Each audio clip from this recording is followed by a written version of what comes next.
Kiev est soupçonné d'avoir commandité des frappes de drones aux abords d'Omdurman, une ville sur l'autre rive du Nil face à la capitale Khartoum, a affirmé la chaîne américaine CNN mercredi 20 septembre.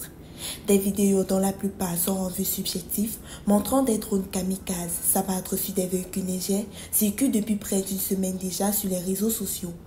Elles ont immédiatement attiré l'attention car il n'y avait pas d'attaque de drones jusqu'à présent dans le conflit au Soudan.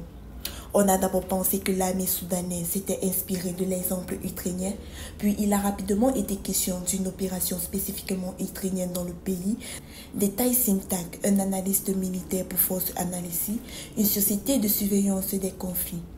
CNN affirme avoir eu la confirmation du source militaire ukrainienne que l'implication de Kiev dans ces frappes était l'hypothèse la plus probable.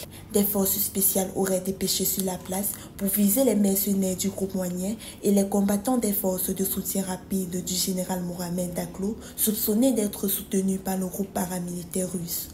Les frappes de drones constitueraient ainsi un investissement. L'Ukraine veut démontrer sa capacité à frapper au portefeuille russe.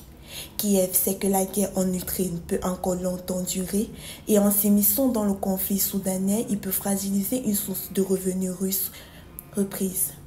Kiev sait que la guerre en Ukraine peut encore durer longtemps et en s'immisçant dans le conflit soudanais, il peut fragiliser une source de revenus russes en aidant les adversaires des alliés de Moscou, note Syntac.